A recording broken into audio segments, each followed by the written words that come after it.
எந்தையுடைய சிவனே போற்றி, என் நாட்டவர்க்கும் இறைவா போற்றி, காவாய் கனகத்திரளே போற்றி, கைலை மலையானே போற்றி போற்றி. இமைப்பொழுதும் என் நெஞ்சில் நீங்காத இறைவனின் தாழ்வெழுத்தி என் குருநாதர் இருக்கும் திசை நோக்கி தொழுது அடியார் பெருமக்கள் அனைவருக்கும் என் பணிவான வணக்கங்களை கூறிக்கொள்கிறேன். இன்றைக்கு நாம் பார்க்க இருக்கின்ற பதிகம் 7ஆம் திருமுறையிலே சுந்தரமூர்த்தி சுவாமிகள் அருளி செய்த திருக்கோலக்கா என்னும் திருத்தலத்திலே பாடியருளிய பதிகம். திருப்புன்கூர் சென்றுவிட்டு அடுத்து திருக்கோலக்கா போவதற்கு முன் நினைக்கிறார், இந்த தலத்தில்தானே ஞானசம்பந்த பிள்ளையாருக்கு பொற்றாளம் அருளினார் என்று நினைத்த உடனே சுவாமி அவர் கண்களிலே தோன்றுகின்றார். இவ்வளவு ஒரு மகிழ்ச்சிகரமான ஒரு தருணமாக இருந்திருக்கும் சுவாமிக்கு. அப்படி நம்ம நினைத்த மாத்திரத்திலே நம் கண்முன்னே தோன்றக்கூடிய கருணை கடல் இறைவன். திருப்புங்கூரிலிருந்து திருக்கோலக்கா வரும்பொழுது நினைத்தவுடன் தோன்றினார். அதை நினைந்து வியந்து பாடுகின்றார் சுவாமி. சுந்தரமூர்த்தி சுவாமிகள் சுவாமியை வியந்து அவருடைய தோற்ற பொலிவினை மகிழ்ந்து மகிழ்ந்து பாராட்டி பாடுகின்றார். இந்த தலத்தின் அருமை நம் அனைவருக்கும் தெரியும். தன் செந்தாமரை மலரின் அக இதழ் மாதிரி மெல்லிதாக இருக்கின்ற கரங்கள் வருந்த தாளம் போட்டு பாடுகின்றார் அந்த குழந்தை என்று ஞானசம்பந்தரை பற்றி நினைக்கிறாராம் சுவாமி. பூவுடைய இதழ்னாலே ரொம்ப மெல்லிசா இருக்கும். இது செந்தாமரை மலரோட அக இதழ், உள்ளுக்குள்ள இருக்கிற இதழ். அப்போ அது எவ்வளவு மெல்லிதாக இருக்கும், ரொம்ப மென்மையா இருக்கும் இல்லையா? அப்படிப்பட்ட மென்மையான கைகளை தட்டி இந்த குழந்தை பாடுது. இப்போ அதுக்கு ஒரு தாளம் கொடுப்போம் அப்படின்னு சுவாமி பொற்றாளத்தை கொடுக்கிறார். பொற்றாளத்தை கொடுத்ததோடு நிற்கவில்லை, பொத்தாளம் தட்டி பார்த்தால் தெரியும். இப்போ நம்ம கையில் எல்லார் கையிலையும் இருக்கிறது வெண்கலத்தாலான தாளம், அதுதான் ஓசை கணீர்னு கேட்கும். பொன்னாலான தாளத்தை தட்டுனா அதில் ஓசை கேட்காது இல்லையா? அதனால அம்பாள் தன்னுடைய பங்கிற்கு ஞானத்தை குழைத்து ஊட்டியவள் இல்லையா? தன்னுடைய பங்கிற்கு அந்த தாளத்திற்கு ஓசை கொடுத்தாள். அதனால அம்பாள் பெயர் ஓசை கொடுத்த நாயகி என்றே கூறுவார்கள். அப்படிப்பட்ட ஒரு அருமையான திருத்தலம். அங்கே நின்று வியந்து பாடுகின்றார். இங்கே முதல் பாடலிலே என்ன கூறுகின்றார் என்றால், புற்றிலே வாழக்கூடிய பாம்பு, அதனை தன் மேனியிலே ஆபரணம் மாதிரி அணிந்திருக்கின்றார் இறைவன். அது ரொம்ப ஆபரணங்கள் எல்லாம் அப்படி ரொம்ப மகிழ்ச்சியோடு அணிவது மாதிரி அவர் அணிந்திருக்கின்றார் இறைவன். அவனை பூதநாதன் என்று அழைக்கின்றார். பூதநாதன் அப்படின்னு உடனே நம்ம என்ன நினைப்போம்? சிவகணங்கள், சிவபூதம் அப்படின்னு தானே நினைப்போம். இங்கே பூதம் என்று கூறுவது உயிர்க்கூட்டம். இந்த உயிர்க்கூட்டங்களுக்கெல்லாம் தலைவனாக இருப்பவன் இறைவன். அவனுடைய பாதத்தை மட்டுமே தொழுவார்கள் இல்லையா? அதை குறிப்பிட்டு சொல்வதற்காக பாதமே தொழுவார் என்று கூறுகின்றார். அவனுடைய பாதங்களை மட்டுமே தொழுகின்றவர். தொழும் பொழுது எப்படி அந்த பாதம் தான் எங்களுக்கு பற்றுக்கோடு என்று வணங்குவார்கள் இல்லையா? அப்படிப்பட்டவர்களுக்கு நிலைத்த துணையாக இருப்பவன் இறைவன். அப்பேற்பட்ட பெருமை வாய்ந்தவன் எனக்கு ரொம்ப எளிமையாக இறங்கி வந்து எனக்கு அருளினான் என்று கூறுகின்றார். இறைவன் அரியவன். ரொம்ப நினைச்ச உடனே நம்ம அவரை போய் அடைந்து விட முடியாது. ஆனால் தன்னை பொறுத்தவரை அவன் எளிவந்த பிரான் என்று கூறி அப்பப்போ நினைவுபடுத்திக் கொள்வார் இல்லையா? அப்படி இங்கும் நினைவுபடுத்திக் கொள்கிறார். எல்லாருடைய பாவங்களையும் நாசம் செய்கின்றவன் அவன். அது அவனை பற்றி கொண்டால் இந்த பாவங்கள் நாசமாகும். நாசம் செய்பவன் அவன் என்பதை உணர்த்துகின்றார். ரொம்ப எளிதாக போய் அவனை சேர்ந்துவிட முடியாது என்பதையும் கூறிவிட்டு அடுத்து கூறுகின்றார். முப்புராதிகள் இருக்கின்றார்களே, அவர்கள் ரொம்ப முதிர்ந்தவர்கள். பொதுவாக முதிர்ச்சி என்பது ஒரு தெளிவை கொடுக்கும் இல்லையா? ஆனால் இங்கே அந்த முதிர்ச்சி முப்புரங்களுக்கு எதை கொடுத்தது அப்படின்னா ஆணவத்தை கொடுத்தது, செருக்கை கொடுத்தது. அப்படி செருக்கு அதிகமானதால், ஆணவம் அதிகமானதால் இறைவனை மதிக்காமல் ஆணவத்தோடு தன்முனைப்போடு இருந்த காரணத்தினால் அவர்களுக்கு என்னானது? அழிவை நோக்கி சென்றார்கள். இறைவன் சிரித்தே எரித்தான். அப்பேற்பட்ட 3 புறங்களையும் மலை, மேருமலையை வில்லாக கொண்டு, திருமாலை அம்பாக கொண்டு, போய் தன்னுடைய அழகிய கைகளில் ஏந்தி கொண்டு போய் அந்த முப்புறங்களையும் சிரித்தே எரித்தான் பெருமான். அப்பேற்பட்ட பெருமை உடையவன். அவனை நான் எங்க கண்டேன்? கோலக்காவிலே கண்டேன், வெளிப்பட கண்டேன் என்று கூறுகின்றார். வெளிப்பட கண்டேன் அப்படிங்கிற இது எப்ப அதை அந்த கண்டுகொண்டேன் அப்படின்னு அவர் சொல்றதுக்கான காரணம் என்ன அப்படின்னு பார்த்தா, நான் நிஜமா பார்த்தேன் அப்படின்னு அதை அழுத்தி கூறுவதற்காக, வலியுறுத்தி கூறுவதற்காக வெளிப்பட நான் கண்டேன், என் கண்ணார கண்டேன் என்று அழுத்தம் திருத்தமாக தான் பார்த்ததை நம்மோடு பகிர்ந்து கொள்கிறார். முதல் பாடலை பார்ப்போம். புற்றில் வாழ் அரவு ஆர்த்த பிரானை பூதநாதனை பாதமே தொழுவார் பற்றுவான் துணை எனக்கு எளிவந்த பாவநாசனை மேவ அறியானை முற்றலார் திரிபுரம் ஒரு மூன்றும் கொன்ற அவை அழிந்து போக வென்றி மால் வரை பெரிய மலை மேருமலை பெரிய மலையை வில்லாகவும் அரி அம்பா அரி திருமால் அம்பாகவும் கொன்ற வென்றி மால் வரை அரி அம்பா கொற்றவில் அங்கை ஏந்திய கோனை தன்னுடைய அழகான கைகளிலே ஏந்திய தலைவனை கோலக்காவினில் கண்டுகொண்டேனே. கோலக்காவில் அப்பேற்பட்ட பெரியவனை நான் கோலக்காவிலே திருக்கோலக்காவிலே கண்டுகொண்டேனே என்று மகிழ்ச்சியோடு கூறுகின்றார். அடுத்த பாடலிலே என்ன கூறுகின்றார் என்று பார்த்தால், 6 அங்கங்கள், அங்கமும் வேதமும் என்று பாடுவோம் இல்லையா, அப்படி 6 அங்கங்களாகவும் 4 வேதங்களாகவும் இருக்கின்ற அவன், அனைத்துமாக இருப்பவன் அவன்தான். அவ்வளவு உயர்வானவை அனைத்தும் அவன்தான் அப்படின்னா, அவன் ஏதோ நம்ம விட்டு ரொம்ப தள்ளி இருக்கான்னெல்லாம் நினைக்காதீங்க. அவன் நமக்கு உரியவன் என்கிறார். நமக்கு உரிய அந்த தலைவன் அவன் தன்னுடைய பங்காக யாரை கொண்டிருக்கின்றானாம்? மூங்கில் போன்ற தோளை உடைய உமையம்மையை தன்னுடைய ஒரு பாதியிலே கொண்டிருக்கின்ற உருவத்தை நமக்கு காட்டிக் கொண்டிருக்கின்றார். அப்பேற்பட்ட அந்த அழகு வாய்ந்த அந்த திருவுருவம் நாம் காண்கின்ற வண்ணம் நமக்கு தரிசனம் தருகின்றான். அவன் தலையிலே நிலாவை சூடியிருக்கின்றான்.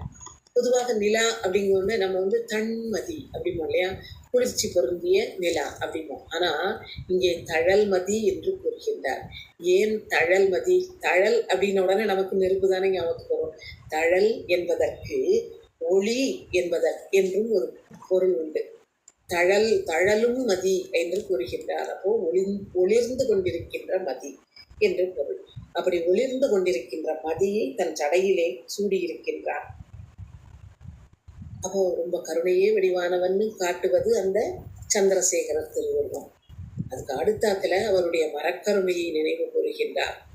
சினம் காட்டுகின்ற கண்களை உடைய யானையின் தோலை உரித்து ஓர்வையாக போர்த்து கொண்டவனும் அவன்தான் என்கின்றார். அப்பேற்பட்ட பெருங்கருணையாளனாக இருந்தவன் கோபம் கொண்டு தவறு செய்பவர்களை தண்டிப்பவனாகவும் இருக்கின்றான் என்று கூறுகின்றார். கூறிவிட்டு அடுத்து என்ன கூறுகின்றார்? விண்ணுலகத்திலே இருக்கின்றவர்களும் சரி, மண்ணுலகத்திலே இருக்கின்றவர்களும் சரி, அவர்கள் எல்லாம் துதிக்கின்றார்கள். யார? இறைவனை. அப்பேற்பட்ட பெருமான் தன் திருமேனிலே என்னவெல்லாம் அணிந்திருக்கின்றானாம்? மனம் வீசுகின்ற வண்டுகள் சூழ்ந்து அப்படியே மலர்களை வைத்துக் கொண்டிருக்கின்ற பொழில்கள். அதுல என்ன மரங்கள் இருக்கான்? குறாமரங்கள். அந்த குறாமரங்கள் நிறைந்து காணப்படுகின்ற சோலைகளால் சூழப்பட்ட கோலக்காவிலே அப்பேற்பட்ட இறைவனை நான் கண்டுகொண்டேன் என்று கூறுகின்றார். அவருடைய தோற்ற பொலிவை கூறி, அவர் இருக்கும் இடத்தை கூறி, அவருடைய அறக்கருணை திறத்தை கூறி, மரக்கருணை வன்மையை கூறி, இவ்வளவு உடைய பெருமானை நான் திருக்கோலக்காவிலே கண்டேனே என்று நமக்கு வர்ணிக்கின்றார். அங்கம் 6 மாமறை ஒரு நான்குமாய நம்பனை வேய்புரை தோழி தங்கு மா திரு ஒரு உடையானே. அது ஏன் மா ரொம்ப பெரிய உருவம்னு சொல்றாரா அப்படின்னா, இங்க மா என்ற சொல்லுக்கு சிறந்த என்ற பொருள். சிறந்த திருமேனியை உடையவனாக இருக்கின்றான். தங்கு மா திரு உருவுடையானை தழல் மதி. அதுவும் எப்படி இப்போ நம்ம வினைத்தொகை படிச்சிருக்கோம் இல்லையா சின்ன பிள்ளையில. அதாவது ரொம்ப எளிமையான உதாரணம் நமக்கு கூறுவார்கள். ஊறுகாய், ஊரியக்காய், ஊருங்காய், ஊறிக்கொண்டே இருக்கும் காய் அப்படின்னு சொல்லுவாங்க இல்லையா. அதான் நமக்கு எடுத்துக்காட்டு, மறக்கவே மறக்காது நம்ம ஞாபகம் வச்சுக்கிறோம்ல. அதே மாதிரி தான் இங்க தழல் மதி. முன்னால ஒளிர்ந்து கொண்டிருந்த மதி இப்பொழுது ஒளிர்ந்து கொண்டே இருக்கும் மதி, இனியும் ஒளிரப் போகும் மதி. அதனால அது தழல் மதி. எவ்வளோ அழகா இலக்கணத்தை வச்சு அதனுடைய குணம், அதனுடைய நிலைப்பாட்டை நமக்கு விளக்கிட்டார் இல்லையா. தழல் மதி சடைமேல் புனைந்தானை, வெங்கண் ஆனையின் ஈர் உரியானை, விண்ணுளாரோடு மண்ணுளார் பரசும். பரசும் என்றால் துதித்து வணங்கும்.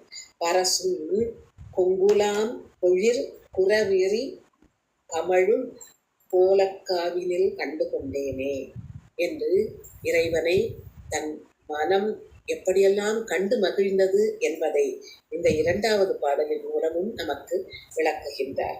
அடுத்து 3வது பாடலில் என்ன கூறுகின்றார் என்றால், ஒரு பாடல் அப்படின்னு சொன்னோம் என்றால் அந்த பாடலுக்கு என்னது முக்கியம்? இசை இல்லையா.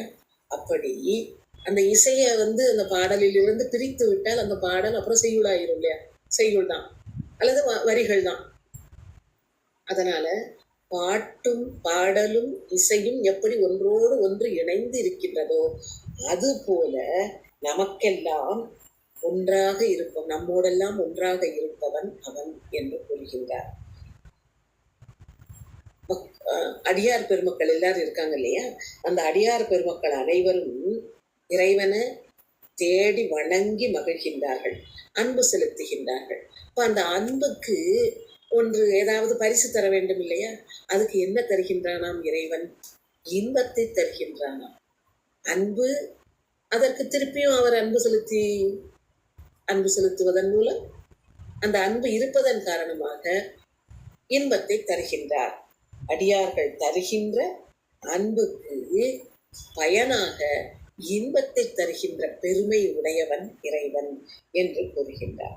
இந்த நாட்டிலே இருக்கின்றார்களே, அந்த நாட்டக தேவர் என்று ஒரு சொற்றொடரை தருகின்றார். இந்த நாட்டிலே இருக்கின்ற தேவர்கள், விண்ணோர் அப்படின்னா விண்ணுலகத்துல இருக்கின்றவர்கள், உயர்ந்தவர்கள்னு நம்ம நினைப்போம். தேவர்கள் அப்படின்னு நினைப்போம். இந்த மண்ணுலகத்துல இருக்கிறவர்களையும் உயர்ந்தவர்கள் இருக்கின்றார்கள். அவர்களை இந்த நாட்டிலே இருக்கின்ற தேவர்கள் என்று நாம் கொள்ள வேண்டும். எதனால? அவர்கள் கற்ற கல்வியினால், அவர்கள் ஓம்புகின்ற வேள்வியினால், அவர்களுடைய செயல்பாடுகளினால். அதனால அந்தணர் என்று கூறுகின்றார். நாட்டகத்தேவர் அந்தணர். ஞானசம்பந்த பெருமான் தன்னை கூறுவார் இல்லையா, பூசூரன் ஞானசம்பந்தன் என்று. பூ என்றால் பூவுலகம், சுரர் என்றால் தேவர். இந்த பூவுலகிலே வாழ்கின்ற தேவர் போல அதே மாதிரி இருக்கின்றவர்கள். அவர்கள் செய்கின்ற செய்கையிலெல்லாம் இறைவன் இருக்கின்றானாம். ஏன்னா அவன் இறைவனை நோக்கித்தான் அவர்கள் அனைத்து செயல்களையும் செய்வார்கள். அவர்களுடைய செய்கையில் எல்லாம் அவன் இருக்கின்றானாம். நடனம் ஆடிக்கொண்டே இருக்கின்றான் நம்முடைய பெருமான் அப்படின்னு எல்லாரையும் அப்படி உளப்படுத்தி சொல்லுகின்றார். நம்முடைய பெருமான் காட்டிலே இருக்கின்ற புலியின் தோலை உரித்து அணிந்து கொண்டவன். போன பாடல்ல யானையின் ஒன்றிய புலியின் தோலை அதனை சொல்லுகின்றார். 3 கண்களை உடையவன், அவன் தலைவனாக இருப்பான், நான் அவனுடைய அடியவன் என்று கூறிவிட்டு வரம்பு இருக்கு இல்லையா, வயலுக்கு வரப்பு இருக்கு இல்லையா, அந்த வரப்புக்குள்ள நீர் நிறைந்து அதுக்குள்ள அடங்கி இருக்கான். அப்படி வரப்புக்குள் அடங்கி இருக்கின்ற நீர் நிறைந்த வயல்வெளிகளால் சூழப்பட்ட, போன பாடல பொழில்களால் சூழப்பட்டனாரு, இப்போ வயல்வெளிகளால் சூழப்பட்ட திருக்கோலக்காவிலே நான் அவரை கண்டுகொண்டேன் என்கின்றார். பாடலை பார்ப்போம். பாட்டகத்து இசையாகி நின்றானை, பத்தரு சித்தம் பரிவின் பரிவு இனியானை. இந்த சித்தம் இருக்கே, இந்த சித்தத்தை சிவன்பாலே வைத்தார்க்கும் அடியேன்னு சொன்னார் இல்லையா. ஏன் சித்தம் அப்படிங்கிறத நம்ம நிறைய இடங்கள்ல யோசிச்சிருக்கோம்னு நினைக்கிறேன். இருந்தாலும் மீண்டும் ஒரு முறை யோசிப்போம். அந்த கரணங்கள்னு நாங்கள் சொல்லிடுவாங்க. புத்தி முதல்ல, மனம் போய் பற்றும். ஏதாவது ஒரு பொருள் இருக்குன்னு அந்த பொருளை என் மனசு பற்றும். பற்று அந்த மனம் பற்றுவதற்கு என்ன காரணமா இருக்கு? என் கண்ணு, அதை பற்றி கேள்விப்படுகின்ற செய்திகள், அல்லது அது ஏதாவது மனம் வீசக்கூடியதுன்னா என்னுடைய மூக்கு, அப்படி ஏதாவது சாப்பிடக்கூடியது அப்படின்னா என்னுடைய வாய்மை, எல்லாம் எல்லா பொறிப்புலன்கள் வழியாக எனக்கு வந்து ஒரு புது செய்தி போகுது. அப்போ மனம் வந்து நல்லா இருக்கேன் அப்படின்னு அதை பற்றும். அப்போ உடனே புத்தி அடுத்த வேலையை பார்க்கும். இது வந்து நல்லதா, பார்க்கலாமா, படிக்கலாமா, அல்லது சாப்பிடலாமா அப்படின்னு புத்தி வந்து நிச்சயிக்குமா. அதுக்கு அடுத்தாக்குல அகங்காரம் இருக்குல்ல, இதை சாப்பிட்டா, இதை படிச்சா, இதை செய்தா எனக்கு என்னென்ன வகையில நன்மை அப்படின்னு ஆணவம், அந்த இது அகங்காரம் எழுந்து நின்று சிந்திக்கணும். அதுக்கப்புறம் அது சித்தத்திலே சென்று சேரும், அப்படியே அங்க பதிந்து விடும். அதுதான் மனம், புத்தி, அகங்காரம், சித்தம் என்ற 4 நிலை. இப்போ கடைசியா போய் எங்க தங்குது அந்த செய்தி? சித்தத்திலே. அந்த சித்தத்துல தங்குற செய்தி தான் நிலைத்து நிற்கும். இதைத்தான் நமக்கு அறியார் பெருமக்கள் அனைவரும், நம்ம அருளாளர்கள் எல்லாரும் ஞாபகப்படுத்திக்கிட்டே இருப்பாங்க. சித்தத்தை சிவன்பால் வைக்க வேண்டும் என்று நினைவு கூறிக்கொண்டே இருப்பார்கள். அவனுடைய அருளை பெறுவதற்கு கூட அந்த நம்முடைய சித்தத்தில் அவனை வைத்தால்தான் பலன் கிடைக்கும் அப்படிங்கிறது சிவபுராணத்துல வருது இல்லையா? எப்படி அவர் பாடுகின்றார்? சிவன் அவன் என் சிந்தையுள் நின்றாதனால். அவர் சிந்தையில நின்னாதான் அவனுடைய அருளால அவன் தாளையே நான் வணங்க முடியும். அப்படி அவனுடைய திருவருள் என் மேல பதியணும்னா அவனை என் சித்தத்துள் வைக்க வேண்டும். அதைத்தான் இங்க பக்தர்கள் அவனை சித்தத்துள் வைத்து பரவியதால் அவர்களுக்கு இனிமை அப்படிங்கிற இன்பம் என்கின்ற பயனை தருகின்றார். பத்தர் சித்தம் பரிவில் இனியானை, நாட்டகத் தேவர் செய்கையுளானை, நட்டம் ஆடியை நம் பெருமானை, காட்டகத்து உரு புலி அரியானை, கண்ணோர் 3 உடை அண்ணலை, அடியேன் கோட்டகப் புனலார் செழுங்கழனி கோலக்காவினில் கண்டு கொண்டேனே என்று இந்த 3வது பாடலை பாடுகின்றார். அடுத்த 4வது பாடலிலே என்ன கூறியிருக்கின்றார் என்று பார்ப்போம். அதிலே இறைவன் ரொம்ப நெருக்கமான நட்போட இவருக்கு அருளினானா. ஏன்னா அந்த நெருக்கமா வந்து நீ என்னுடைய அடிமை என்று எடுத்துக்கொண்டு போனான் இல்லையா திருவெண்ணை நல்லூரிலே. அது எதனால அப்படின்னா வாக்கு தவறக்கூடாது அப்படிங்கிற ஒரு காரணத்துக்காகத்தான். வாய்மை மாறிவிடக்கூடாது. என்ன வாக்கு? அங்க ஆலால சுந்தரரா இருந்து இங்க பூலோகத்திற்கு வரும்பொழுது சுவாமி என்ன சொல்லி அனுப்புவாரு? நீ போ அப்படின்னு உடனே இவர் கேட்பார் இல்லையா, நான் வழிமாறி உலகியலிலேயே உழலப் போனேன் அப்படின்னா என்னை தடுத்து ஆட்கொள்ள வேண்டும்னு கேட்டார் இல்லையா. அப்போ வாக்கு கொடுத்தார் இல்லையா. அந்த வாக்கு மாறக்கூடாதுங்கிறதுக்காக இவரை நெருங்கி வந்து இவரை ஆளாக கொண்டார். அதை இங்கே நினைவு கூறுகிறார். வாய்மை தவறிவிடக்கூடாது அப்படின்னு நினைச்ச போல இருக்கு. அதனால என்னை என் கிட்ட வந்து நெருங்கி, அதுவும் தள்ளிலாமோ இல்லை, ரொம்ப நெருங்கி வந்து எனக்கு நீ அருளினாய், எனக்கு என்னை ஆட்கொண்டாய் என்று கூறிவிட்டு தேவர்களுக்கெல்லாம் நாதன் தலைவனாக இருப்பவன் நீ. அடுத்து குவரனை பயந்த என்று கூறுகின்றார். முருகக் கடவுளை தந்தார் என்று 2 வகையிலும் கூறுகின்றார். அது அம்மையையும் நினைவூட்ட ஐயனையும் நினைவூட்டுகின்ற வண்ணம்.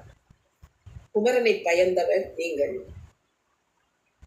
அந்த அடைமொழி இருவருக்குமே பொருந்தும். அடுத்து உமையம்மையை பற்றித்தான் கூறுகின்றார். அவளுடைய கச்சினை அணிந்த மார்பினை உடையவள், மான் போன்ற சாயலை உடையவள் உன் பக்கத்திலே வைத்திருக்கின்றார், உன்னுடைய ஒரு பாகத்திலே அவளை கொண்டிருக்கின்றாய் என்று அதோடு நிறுத்தவில்லை, கங்கையாளை உன்னுடைய சடைக்குள் மறைத்து வைத்திருக்கின்றாய் என்று கூறுகின்றார். அடுத்து நீ தீர்த்தன் என்று இறைவனை தீர்த்தன் என்ற சொல்லை கூறி அழைக்கின்றார். அந்த பெயரை கூறி அழைக்கின்றார். மங்களத்தை தருபவன் நீ என்று, செழும் தேன் மாதிரி இனிப்பவன் நீ. தேனுக்கு ஒரு குணம் உண்டு, தானும் கெடாது, தன்னுள் பெயப்படும் எதையும் கெட விடாது. நீ அப்பேற்பட்டவன், மிகவும் இனிமையானவன், எங்கள் பிறவி பிணிக்கு மருந்து மாதிரி இருப்பவன் நீ. எனவே நீ செழுந்தேன் என்று கூறுகின்றார். அப்பேற்பட்ட நீ எங்க இருக்கின்றாய், எங்க நடனமாடிக்கொண்டிருக்கின்றாய்? தில்லை அம்பலத்திலே நின்று நிறைந்து நடனமாடுகின்றார். நிறைந்து அப்படின்னு உடனே அத்தனை இடத்தையும் அப்படியே முழுவதுமாக ஆக்கிரமித்துங்கிற பொருள் இல்லை. பொலிவோடு தில்லை அம்பலத்திலே பொலிவோடு நடனமாடிக்கொண்டிருக்கின்றாய் நீ என்று கூறி, அப்படிப்பட்ட கூத்தனாகிய இறைவனை குரு மா மணி என்று அழைக்கின்றார். இந்த குரு என்ற வார்த்தைக்கு ஒரு பொருளை நான் பார்த்தேன். நான் இதுவரைக்கும் அந்த பொருள் நான் கேள்விப்பட்டதில்லை. அது எந்த அளவுக்கு சரின்னு கூட எனக்கு தேடலை. சொல்லுகின்றேன், அது ஏற்புடையதாக இருந்தால் ஏற்றுக்கொள்ளுங்கள். கு என்ற எழுத்துக்கு இருள் என்று கூறலாம். ரு என்றால் ஒளி. குரு என்பவர் எல்லா இருளையும் போக்கி ஒளியை தரக்கூடியவர். அதனால்தான் அவர் குரு. இறைவனை எல்லா வகையான இருட்டுக்களையும், அகையிருளும் சரி புறையிருளும் சரி, அனைத்தையும் நீக்க வல்ல, என்றைக்கும் பொழிந்து கொண்டே இருக்கக்கூடிய ஒளி என்று கூறுவது போல இங்கே அவரை குரு என்று அழைக்கின்றார் அப்படின்னு ஒரு கருத்து படித்தேன். எனக்கு அது ஏற்புடையதாக தோன்றியது. குரு மாமணி, அவர் மிகவும் உயர்வானவர், உன்னதமானவர், மாணிக்கம் போன்று ஒளி வீசக்கூடியவர் என்று குரு மாமணி என்று அவரை அழைக்கின்றார். அப்பேற்பட்ட அவரை எங்க பார்த்தேன்? நொலக்காவிலே கண்டுகொண்டேன் என்று கூறுகின்றார். ஆத்தம், ரொம்ப நெருக்கம். ஆப்த நண்பர் அப்படின்னு கூறுவோம் இல்லையா, நெருக்கமான நண்பர் அப்படிங்கிறதுக்கு அதுதான் இங்கே தமிழ்படுத்தப்பட்டு ஆத்தம் என்று வந்துள்ளது. ஆத்தம் என்று என்னை ஆள் உகந்தானை, மகிழ்ச்சியோடு என்னை ஆண்டு கொண்டான்.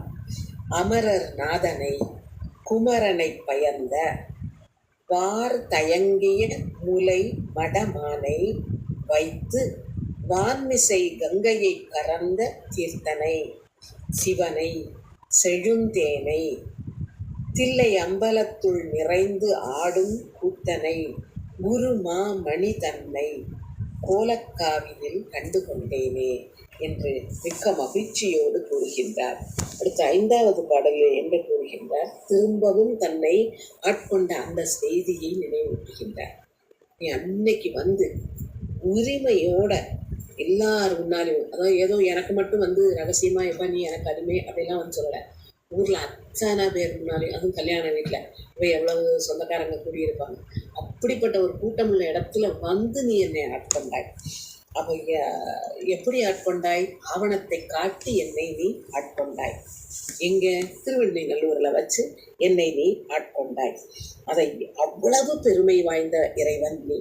என் மேல உன்னுடைய அன்பை, உனக்குள்ள எனக்கு உன்னோடு உள்ள நெருக்கத்தை நீ அப்படி எல்லாருனாலையும் வந்து சொன்ன அப்படின்னு சொல்லிட்டு அவரை எப்படி விளக்குகின்றார்னு பாருங்களேன், அவரை வர்ணிக்கிறது பாருங்களேன். நித்தில திரள் கொத்து என்று கூறுகின்றார். நித்திலம் முத்து, அது அப்படியே திரட்சியா இருக்கான், நிறைய இருக்கான், கொத்து மாதிரி இருக்கான். அவ்வளவு அழகா, அழகே வடிவா, அழகு அப்படி திரண்டு நிற்கிற மாதிரி இருந்தாரு சுவாமி. ஒளி வீசிக்கொண்டு நீர் சன்னித்த மேனியன் இல்லையா, அப்ப அவரு நித்தில திரள் கொத்தாகத்தானே இருந்திருப்பாரு. அப்படி நித்தில திரள் கொத்தினை, அதே மாதிரி அவரை போய் வணங்குகின்ற அடியார்கள் எதுக்கு வணங்குகின்றார்கள்? இந்த உயிர்களுக்கு, எல்லா உயிர்களுக்கும் முக்தி வேணும். அப்ப அந்த முக்தி வேணும் அப்படிங்கிறதுக்காக வேண்டி உன்னுடைய திருவடியிலே வந்து ஒன்றியவர்களுக்கு அதை அருளியவன் நீ என்று கூறுகின்றார்.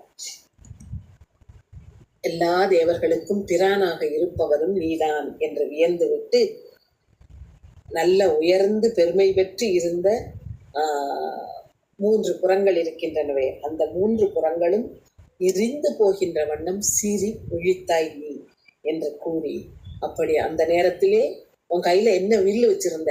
மேருமலை, அந்த குன்றினை வில்லு மாதிரி கையில வச்சிருந்த, ஆனா சீறி அதை எரித்து விட்டாய் என்று கூறிவிட்டு, அப்படிப்பட்ட கோபத்தோடு இருந்த நீ, உன் பக்கத்துல யார் இருக்கா? மெல்லியலாள் இருக்கா, உமையம்மை இருக்கின்றாள் என்று, அப்பேற்பட்ட பெருமை உடையவன் கோலக்காவிலே உன்னை நான் காண்பதற்கு எனக்கு அருளினாய் என்று வியந்து பாராட்டுகிறார். பாடலை பார்ப்போம். 5வது பாடல். அன்று வந்து என்னை அகலிடத்தவர் முன் ஆழதாக என்று ஆவணம் காட்டி, நீ எனக்கு ஆட்பட வேண்டும் என்று கூறி ஆவணம் காட்டி, ஆள் அது ஆக என்று ஆவணம் காட்டி நின்று வெண்ணைநல்லூர் மிசை ஒளிந்த, அந்த கோயிலுக்குள்ள போய் ஒளிந்தாய். நித்தில திரள் கொத்தினை முத்திக்கு ஒன்றினான் தனை, அந்த முக்தி வேணும் அப்படின்னு வந்து உன்னை ஒன்றுகின்றவர்களுக்கெல்லாம் அவர்களை தன்னோடு சேர்த்து கொள்ளுகின்ற பெருமை உடையவன். நீ ஒருவன் தான், ஒன்று, நீ ஒருத்தன் தான், உன்னால மட்டும்தான் எங்களுக்கு கொடுக்க முடியும். மற்றது யார் வேணா என்ன வேணா கொடுத்துட்டு போறாங்க. ஆனா முக்தி வேணும் அப்படின்னா உன்னைத்தான் நாங்கள் வணங்க வேண்டும். முக்திக்கு ஒன்று என்றானை உம்பர் பிரானை உயரும் வல் அரணம் கெட, அரணம் கோட்டை, வல் அரணம் கெட சீரும் குன்றவில்லியை மெல்லியலுடனே கோலக்காவினில் கண்டுகொண்டேனே என்று 5வது பாடலிலே பெருமையாக கூறுகின்றார். அடுத்த 6வது பாடல் என்ன கூறுகின்றார் என்றால், 5 பூதங்களாகவும் நின்றவன் இறைவன். ஆனா 5ஐயும் இங்க குறிக்க மாட்டாது, 3ஐ மட்டும்தான் குறிக்கின்றார். 3ஐ மட்டும் குறிப்பிட்டாலும் முன்னர் விடுபட்டதும் பின்னர் விடுபட்டதையும் சேர்த்துக்கிடலாம் அப்படின்னு சொல்லுவார். அப்படி 5ஆகவும் இருப்பவன் இறைவன். அப்பேற்பட்ட கடவுள் நீ. உனக்கு விடையாக இருந்தது யாரு? பெரிய விடையாக வந்தது திருமால். தீ உருவாக நின்றவன் நீ, அதிலே நீரணிந்து நின்றவன் நீ. அந்த தீக்கு ஒரு குணம் உண்டு, நீற்றி விடும் இல்லையா? எல்லாவற்றையும் தவிடுபொடியாக்கும். எங்களுடைய பாவங்கள், எங்களுடைய வினைகள் எல்லாவற்றையும் தவிடுபொடியாக்க வல்ல தீ நீதான். அப்பேற்பட்ட தீ உருவாக நிமிர்ந்து நின்றவன் நீ. அதுக்கு அடுத்தது உன்னுடைய கழலை தொழுகின்றார்களே, யாரு தொழுகின்றார்கள்? எல்லா அடியார் பெருமக்களும் தொழுகின்றார்கள். ஆனா இங்க குறிப்பிட்டார் போல் ஒருவரை கூறுகின்றார். அவர் நிரம்பிய அறிவினை பெற்றவர், கலைகள் அனைத்தும் கற்றவர். இப்படி பெருமை வாய்ந்த மார்க்கண்டேயர் அந்த நச்சிறுவன், அவனுக்காக அவன் வருந்தக்கூடாது என்பதற்காக கூற்றினை உதைத்து தள்ளியவன் நீ என்று காலனை காலால் காய்ந்ததை இங்கே நினைவூட்டுகின்றார். அவனுடைய உயிரையே போக்கிவிடுவோம் நீ. அப்படி அவன் உயிர் போகும் வண்ணம் காலால் ஏற்றி உதைத்தவன் நீ. உன்னுடைய குறை கழல், ஒலிக்கின்ற கழல் என்று கூறுகின்றார். உன்னுடைய ஒலிக்கின்ற கழலை நான் எங்க பார்த்தேன்? திருக்கோலக்கால பார்த்தம்பா என்கின்றார். பாடலை பார்ப்போம். காற்று தீ புனலாகி நின்றானை, ஆகாயமும் நிலமும் விடுபட்டு அற்று தீ புனலாகி நின்றானை, கடவுளை கொடு மால் விடையானை, நீற்று தீ உருவாய் நிமிர்ந்தானை, நிரம்பு பல்கலையின் பொருளாலே போற்றி தன் கழல் தொழும் அவன், உயிரை போக்குவான். உயிரை போக்க யார் வந்தா? யமன் வந்தான். உயிரை போக்குவான் உயிர் நீக்கிட தாளால் கூற்றை தீங்கு செய், அந்த கூற்றுக்கு தீங்கு செய்தவன் நீ. குறை கழலானை கோலக்காவினில் கண்டுகொண்டேனே என்று 6வது பாடலில் தந்து அமைகின்றார். அடுத்து 7வது பாடல்ல என்னெல்லாம் சொல்லியிருக்காரு பாருங்க. அன்று பிரம்மாவுடைய தலையை கிள்ளினாய், அந்த மண்டையொட்டிலே பலி கொண்டு அந்த பலியை எல்லாருக்கும் தந்து உன்னுடைய அருளை காட்டினாய். அமரர்கள் அனைவருக்கும் தந்து உன்னுடைய அருளை வெளிப்படுத்தினாய். உன்னுடைய காலில் சிலம்பு ஓசை கேட்கும், காலிலே சிலம்பு இருக்கு. நீ அப்படியே ஜோதி வடிவானவன், சுடர் மாதிரி ஒளிவிட்டு கொண்டே இருப்பவன் இறைவன். சோதியே சுடரே சூழொளி விளக்கே அப்படின்னு இறைவனை ஜோதி வடிவாக வணங்குகின்றவர்கள் இல்லையா? அப்படி இறைவன் ஒளி மிகுந்தவன். உன்னுடைய இடப்பக்கத்திலே யாரை வைத்திருக்கின்றாய்? மின்னல் மாதிரி வளைந்திருக்கின்ற மெல்லிய இடையை உடைய உமையம்மையை உன் இடப்பக்கத்திலே வைத்திருக்கின்றார். உன்னுடைய திருமுடியிலே என்ன இருக்கு? கொன்றை மாலை இருக்கு. அந்த கொன்றை மாலை அணிந்திருக்கின்ற அழகான சடையை உடைய இளமையானவன், அழகே வடிவானவன். அவன் எங்க இருக்கான்? அழகு மிகுந்த திருக்கோலக்காவிலே இருப்பதை நான் கண்டுகொண்டேன் என்று கூறுகின்றார். அன்று அயன் சிரம் அறிந்து அதில் பலி கொண்டு அமரருக்கு அருள் வெளிப்படுத்தானை, துன்று பைங்கழலில் சிலம்பு ஆர்த்த சோதியை, சுடர் போல் ஒளியானை, மின் தயங்கிய இடை மடமங்கை மேவும் ஈசனை, வாசமா முடிமேல் கொன்றை அஞ்சடை குழகனை, அழகார் கோலக்காவினில் கண்டுகொண்டேனே என்று கோலக்காவிலே இறைவனை கண்டுகொண்டதை இங்கே பாடுகின்றார். அடுத்து இந்த புராணத்தை, இந்த திருக்கோலக்காவின் தல புராணத்தை பற்றிய குறிப்பை நமக்கு நிச்சயப்படுத்தி தன்னுடைய பதிகத்தில் ஒரு பாடலில் வைத்து பாடுகின்றார். ஒவ்வொரு நாளுமே இசையோடு பாடுகின்ற ஞானசம்பந்த பிள்ளையார் அவருக்கு இந்த உலகத்தில் இருக்கின்ற எல்லாரும் பார்க்கின்ற வண்ணம் தன்னை அகலிடத்தார் முன்னால ஆட்கொண்டதை சொல்லி போன பாடல்ல பெருமைப்பட்டாரு. இப்போ ஞானசம்பந்த பிள்ளையாருக்கு அருளியதை இங்கே நினைவு கூறுகின்றார். அவருக்கு உலகத்தார் முன்னால தாளத்தை கொடுத்தவன் நீ, அப்படி கொடுத்துட்டு பாடலுக்கு இறங்கக்கூடியவன் என்று கூறுகின்றார். பெயர்பட்ட பெருமை உடையவன் நீ, என்னுடைய மனக்கருத்தை நீ புரிந்து கொள்வாய். என்னுடைய மனக்கருத்தை பக்கத்துல இருந்து ஆடுகின்ற பூதங்கள் எல்லாம் பாடி ஆடிக்கொண்டே இருக்கின்றன. நீ அழகான கண்களை உடையவன், கண்களினால் அருளை வாரி வழங்குகின்றவன். இருக்கின்ற 14 கணங்கள் இருக்கின்றனவே, அவையெல்லாம் உன்னை இறைஞ்சி கொண்டே உன்னை வணங்கி கொண்டே இருக்கின்றன. நீ திருக்கோளிலே இருக்கின்ற பெரிய கோயிலிலே எழுந்தருளி இருப்பவன். எப்படி பாருங்களேன், இங்க திருக்கோலக்காவிலே ஞானசம்பந்த பிள்ளையாருக்கு பொற்றாளம் வழங்கினார். திருக்கோளிலே இவருக்கு நெல்லை சுமந்து செல்ல ஆட்களை அனுப்பினார், பூதங்களை அனுப்பினார். இதையும் நினைவு கூர்ந்து தனக்கும் இப்படியெல்லாம் சுவாமி அருளி இருக்கார் அப்படிங்கிறத அங்க நினைவூட்டுகின்றார். 2 கோயிலை நினைக்க வைக்கிறார், திருக்கோலக்காவையும் நினைக்க வைக்கிறார், திருக்கோளிலேயும் நினைக்க வைக்கின்றார். அப்பேற்பட்ட உன்னை கோலக்காவிலே நான் கண்டுகொண்டேன் என்கின்றார். நாளும் இன்னிசையால் தமிழ் பரப்பும் ஞான சம்பந்தனுக்கு உலகவர் முன் தாளம் ஈந்தவன், பாடலுக்கு இறங்கும்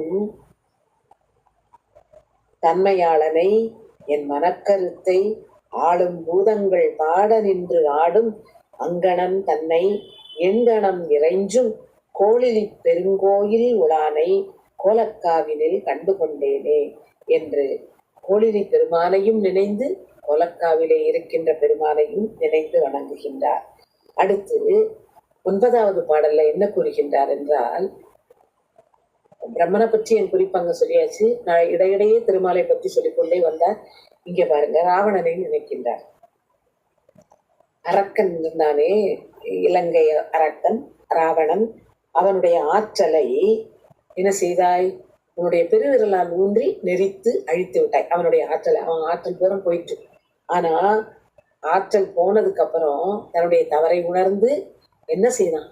இசைத்தான். அந்த பாட்டை கேட்டு அவனுக்கு இறங்கி விட்டாய், அதுக்கு நீ அருளினாய். அதுக்கு இவ்வளவு தன்மனைப்பு மறந்து விட்டது அவனுக்கு, தன்னுடைய தான் என்ற ஆணவம் போய்விட்டது, அது ஒரு இது. அடுத்தது இறங்கி வந்து இறைவனிடம் மன்னிப்பு கேட்பது போல் பாடவும் செய்கின்றான். பாடலுக்கு இறங்க வல்லவன் இறைவன் அப்படிங்கிறதுக்காக இது மாதிரி எடுத்துக்காட்டுகள் தருகின்றார்கள். அந்த பாட்டை கேட்டு நீ இறங்கி அவனுக்கு வாழ்நாளும் வாடும் கொடுத்தாய் அப்படின்னு சொல்லிட்டு, அப்பேற்பட்ட பெருமை உடையவன் நீ. நீ இந்த உலகத்துல, இந்த உலகம் பெரிய உலகம், இந்த உலகத்தை படைத்தார் யாரு? திருமால். படைக்கும் கடவுளிலே மன்னிக்கணும், பிரம்மன் படைக்கும் கடவுளிலேயே. அடுத்தது அந்த உலகத்தை உண்டவன் ஒருவன், அவன் காக்கின்றவன், ஆனால் உண்டான். எப்போ கிருஷ்ணனாக கண்ணனாக பிறந்திருக்கும் பொழுது மண்ணை வாரி உண்டவுடன் வாயை காட்டு அப்படின்னு உள்ள பூலோகம் தெரிஞ்சுது, எல்லா உலகங்களும் சர்வலோகமும் தெரிஞ்சுதுன்னு அந்த புராண கதை நமக்கு தெரியும் இல்லையா? அதை நினைவூட்டுகின்றார். படைத்தவன் பிரம்மா, உண்டவன் திருமால் என்று இருவரையும் கூறிவிட்டு, அந்த அவங்க 2 பேரும் உன்னை வணங்கியிருக்காங்க இல்லைங்கல, ஆனா உன்னை பார்க்கவே முடியல. ஏன்? அந்த நேரத்திலே அவர்களின் தன்முனைப்பு அதிகமாக இருந்ததன் காரணமாக என்று நினைவூட்டுகின்றார். அரக்கன் செருக்கோடு தூக்குனான்னாலும் அதை மறந்து அவன் மன்னிப்பு கேட்டு பாடின உடனே நீ அருளி விட்டாய். ஆனா இவங்க 2 பேரும் உன்னை வணங்கியெல்லாம் இருக்காங்க அப்படின்னாலும் இவ்வளவு உயர்ந்த பதவியில இருக்கின்றவர்கள், படைக்கின்றவன் ஒருவன், காக்கின்றவன் ஒருவன், அதை எடுத்து உண்ணக்கூட முடியும். ஆனால் அவ்வளவு பெரியவனாக இருந்தாலும் உன்னுடைய திருமுடியும் திருவடியும் அவன்களுக்கு கிட்டவே இல்லை என்று கூறிவிட்டு, அப்பேற்பட்ட நீ அடியார்களுக்கு என்ன செய்யற தெரியுமா? பதமுக்தி பெற்றவர்கள் அவர்கள், அந்த பதவியை பெற்றவர்கள் அவர்கள். அப்பேற்பட்டவர்களுக்கு கூட அது கிடைக்கல. ஆனா உன்னுடைய அடியார்களுடைய தலை, கண்ணு, மூக்கு, காது அப்படின்னு எல்லா பொறி இது அனைத்தும் அமைந்திருக்கின்ற உடல் இத்தனையுமா இருக்கிறது நீதான்ப்பா. எப்போ அந்த முக்தியை தருகின்றான் இல்லையா, முக்திக்கு முன்னால் பக்குவம் தருகின்றான் இல்லையா, அந்த நேரத்திலே அவர்களது மொத்த உடம்பும் அவர்களுடைய பொறிப்புலன்கள் அனைத்தும் இறைவனுக்குரியனவாகவே மாறிவிடுகின்றன. ஏன்னா நான் எனது அப்படிங்கிறதையே மறந்து விடுவார்கள் அவர்கள், அந்த பக்குவம் பெற்ற ஆன்மாக்கள். அவ யான் எனது அப்படிங்கிறதெல்லாம் நம்ம மறந்துட்டோம் அப்படின்னா நான் செய்யும் செயல் அனைத்துமே சிவன் செய்கின்ற செயல்கள். என்னுடைய ஆசையின் காரணமாக இதை நான் செய்யவில்லை, அனைத்தும் இறைவன் இயக்க நான் இயங்குகின்றேன் அப்படிங்கிற எண்ணத்துல இருப்பார்கள். அப்போ செய்கின்ற காரியங்கள் அனைத்தும் சிவனே செய்கின்ற காரியங்களாக கொள்ளப்படும். அது என்ன வகையில பயன்படும் அப்படின்னா, அந்த மாதிரி நான் நினைச்சு செய்யறேன்னு வைங்களேன், நான் பக்குவப்பட்ட ஆன்மாக்கள் இதை நான் செய்யல அப்படிங்கிற நினைப்போடையே ஏதோ நான் இருக்கிற வரைக்கும் நான் செயல்பட்டு கொண்டிருக்கணும். அதனால இந்த செயல்பாடுகள் இப்ப நான் செய்யலைன்னு வரும்போது அதனால ஒரு ஏதாவது ஒரு பெரிய லாபம் கிடைக்கும்னு வைங்களேன், அந்த செய்கின்ற பக்குவ ஆன்மா என்ன நினைக்கும், ஆஹா நான் இவ்வளவு செய்து இவ்வளவு லாபம் ஈட்டிட்டேன்னு நினைக்கவே நினைக்காது. எல்லாம் சிவன் அருள், சிவன் என்னை செய்ய வைத்தான், இவ்வளவு தந்திருக்கானா அது சிவனுடைய அருள் அப்படின்னு தான் நினைக்கும். அந்த இனிமையான பலனால மகிழாது. அல்லது ஒரு கஷ்டமான ஒரு சோதனையான ஒரு பலன் கிடைச்சிட்டுன்னு வைங்களேன், அந்த கஷ்டத்தை பார்த்த உடனே அது அழுது புலம்பி இறைவனை 4 திட்டி பக்கத்துல இருந்தவங்களை 4 திட்டி செய்யாது. இறைவன் என்னை செய்ய வைத்தான், என்னுடைய கடமை செய்தேன், என் கடன் பணி செய்து கிடப்பதேன்னு அவ்வளவு செய்துட்டேன், பலன் என்ன வந்தாலும் இறைவன் தருகின்ற பலன் அப்படின்னு அமைதியா இருக்கிறாங்க. அதாவது இன்பத்தையும் துன்பத்தையும் ஒன்று போல் ஏற்றுக்கொள்வார்கள். இரு வினை ஒப்பு, அந்த நல்வினை பயன் தீவினை பயன் 2ஐயும் ஒன்றாக ஏற்றுக்கொள்வார்கள். அது எதுக்கு வழிகாட்டும், வித்திடும் அப்படின்னு பார்த்தா இனி வினை சேராது. அது யாருக்கு? அந்த பக்குவம் பெற்ற ஆன்மாக்களுக்கு. அவர்களுடைய கரணங்கள் கருவி கரணங்கள் அனைத்தும் இதுவரைக்கு பசு கரணங்களாக இருந்தன. பசு கரணங்களுக்குன்னு ஒரு குறிப்பிட்ட அளவு திறமைதான் உண்டு. இறைவனையே உணர்ந்து அப்படியே பக்குவமாகி இருக்கின்றவர்களுக்கு அந்த பசுகரணங்கள் பதிகரணங்களாக மாறிவிடும். திருக்களிட்டுப்படியார்லையும் திருவுந்தியார்லையும் இதுக்கான உதாரணங்கள் நிறைய சொல்லுவாங்க. அதாவது இப்ப நம்மள மாதிரிதான் இந்த உலகத்துலதான் இருந்தாங்க நம்ம பெருமக்கள் அனைவரும். நம்ம மூவர் பெருமக்களையும் சொல்லி எல்லாரையுமே சொல்லிடுவாங்க. 63 நிறைய பேரை குறிப்பிட்டு சொல்லுவார்கள். ஆனா அவர்கள் செய்த காரியங்களை நம்மால் செய்ய முடியுமா அப்படின்னு பார்த்தா கிடையாது. இவர் என்னெல்லாம் செய்திருக்காரு, எலும்பை பெண்ணாக்கியதுல ஆரம்பிச்சு பொற்றாளம் கிடைக்குது, எல்லாருக்குமா கிடைச்சிடும், கைத்தட்டி எத்தனை பேர் பாடுறாங்க. ஆனாலும் பொற்றாளம் யாருக்கு கிடைச்சது? ஞான சம்பந்தருக்கு. அந்த ஞானம் குழைத்து அந்த பால் யாருக்கு கிடைச்சது? அவருக்கு தான் கிடைச்சது. ஏன்னா அவர்களுடைய கரணங்கள் எல்லாம் ஆண்பனையை பெண்பனையாக மாற்றியது, உலவாக்கிழி அடித்தது, வெப்பு நாய் தீர்த்தது அப்படின்னு அத்தனையும் செய்தது அவருக்கு எப்படி சாத்தியமானது அப்படின்னா, அவர்களுடைய கரணங்கள், ஞானசம்பந்த பிள்ளையாரின் கரணங்கள், அருளாளர்கள் அற்புதம் நிகழ்த்திய அருளாளர்களின் கரணங்கள் அனைத்தும் பசுகரணங்கள் அன்று அவை பதிகரணங்களாக இருந்தன அப்படின்னு சொல்லுவாங்க. அத மாதிரி அத்தனை உடம்பு, அந்த உடம்பு கரணம் அத்தனையுமே நீயா மாறிறியப்பா. அந்த பிரம்மனுக்கும் திருமாலுக்கும் நீ ஒண்ணுமே கொடுக்கல.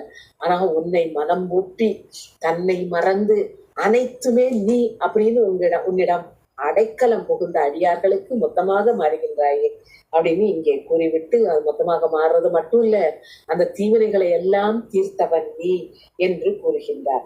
அப்பேற்பட்ட பெருமான் எம்மான். நமக்கெல்லாம் அம்மான் அவன் தான். அங்க குரங்குகள் எல்லாம் குதிச்சு விளையாடுதான். பொழில் மரங்கள் இருக்கும், அதனால குரங்குகள் இருக்கும். வயல்கள் சூழ்ந்த திருக்கோலக்காவிலே இறைவனை கண்டேன் என்கின்றார். அரக்கன் ஆற்றலை அழித்தவன் பாட்டுக்கு அன்று இறங்கிய வென்றியினானை. நீ அவனுடைய பாட்டுக்கு இறங்கிட்ட. ரெண்டு நிகழ்ச்சியும் ஒரே இதுல சொல்லியிருந்தாரு, ராவணனையும் திருமாலையும் பிரம்மாவையும். பறக்கும் பார், பறந்து கிடக்கின்ற உலகம். பறக்கும் பார் அழித்து, அதை படைத்து. உண்டு உகந்தவர்கள், அதை உண்டவன் திருமால். உண்டு அழித்து உகந்தவன், உண்டு உகந்தவன். அதனால அழித்து உண்டு உகந்தவர்கள் அப்படின்னு ரெண்டு பேரையும் சேர்த்து சொல்றார். பறக்கும் பார் அழித்து உண்டு உகந்தவர்கள் பரவியும், உன்னை பரவி பாராட்டியிருக்காங்க. பணிதற்கு அறியானை, ஆனா உன்னை அவங்க பணிந்து உன்னுடைய திருமுடியும் திருவடியும் பார்க்க முடியாம போயிட்டு. அறியானை சிர கண் வாய் செவி மூக்கு உயர் காயம் ஆகி. யாருக்கு? பக்குவான் மக்களுக்கு மொத்தமாக அவனா மாறிடுவான். தீவினை தீர்த்த எம்மானை குரக்கினம் குதி கொண்டு உகள் வயல் சூழ் கோலக்காவினில் கண்டு கொண்டேனே என்று கோலக்காவினிலே இருக்கின்ற பெருமானை வியந்து பாராட்டுகின்றார். அடுத்து பதிக பலன் சொல்லுகின்ற பாடலாக அமைந்திருக்கின்றது. முதலிலே யாருக்கு வணங்குகின்றார், யாரை வணங்குகின்றார் என்று வர்ணிக்கின்றார். கோடரம் பயில் சடையுடை கரும்பை கோலக்காவுள் எம்மானை என்று கூறுகின்றார். கோடரம் என்றால் கிளை, மரக்கிளை. மரக்கிளை எல்லாம் இப்படித்தானே இருக்கும், இந்த பக்கமா அந்த பக்கமா அல்லது மேல பார்க்க அப்படித்தானே இருக்கும். அப்படின்னா இங்க ஆலமரம், ஆலமரத்தின் விழுதினை போல சடை, இறைவனுடைய சடை இருக்கான். அப்படி ஆலமரத்தோட விழுது மாதிரி தொங்கிக் கொண்டிருக்கின்ற சடையை உடைய கரும்பு. ஆலமரம் மாதிரி விழுது இருக்கு, ஆனா அவன் கரும்பு. கோலக்காவிலே எழுந்தள்ளி இருக்கின்ற என்னுடைய பெருமானை.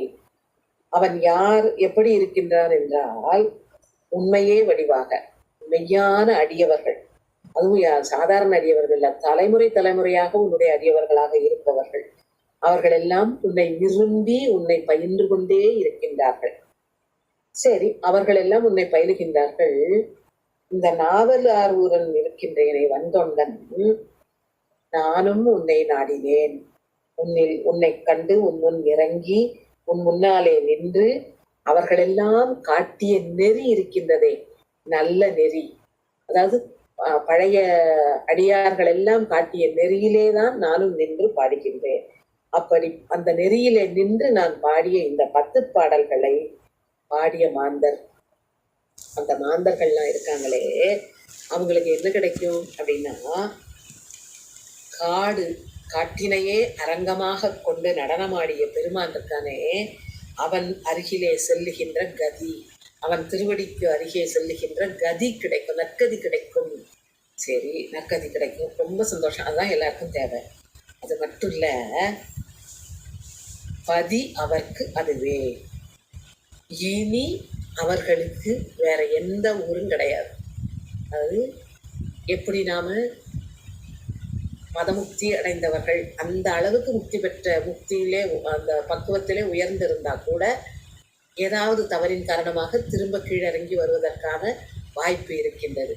ஆனா இவர் என்ன சொல்றாரு, இந்த பாடல்களை பாடிய அடியார் பெருமக்கள் அவனுடைய திருவடியை சென்று சேர்ந்து விட்டு அந்த திருவடியிலிருந்து திரும்ப இறங்கி வரமாட்டாங்கப்பா. அவர்களுக்கு நிலைத்த இடமே இனிமே அந்த திருவடி பக்கம்தான், அந்த கதை, அந்த உலகத்துல தான் அவங்க இருக்க போறாங்க என்று நிச்சயமாக கூறுகின்றார். எவ்வளவு உயர்ந்த ஒரு வாய்ப்பு பாருங்கள். கோடரம் பயில் சடை உடை கரும்பை கோலக்கா உள் எம்மானை மெய்மானை பாடரம் குடி அடியவர் விரும்ப பயிலும் நாவல் ஆரூரன் வந்தொண்டன் நாடி இறங்கி முன் அறியும் அந்நெறியால் நவின்ற 10 இவை விளம்பிய மாந்தர் காடு அரங்கென நடம் நவின்றான் ஆல் கதியும் எய்துவர். அதிலே சென்று கதியை எய்துவார்கள். கதி அவர்க்கு அதுவே, இனி அவர்களுக்கு நிலைத்த பதி அதுதான் என்று பாடலின் தன் அதிகத்தின் பலன் சொல்லி அமைக்கின்றார் என்று அருள்நிறை சப்தபுரீஸ்வரர் திருவடிகள் போற்றி போற்றி. அருள்நிறை ஓசை கொடுத்த நாயகி போற்றி போற்றி. ஆதி வாழிய அஞ்செழுத்தோடு வெண்பூதி வாழிய புண்ணிய வாழிய நீதி வாழிய நெழ்புவி வாழிய கோவில் செய்வ குலமிக வாழிய. நன்றி. திருச்சிற்றம்பலம்.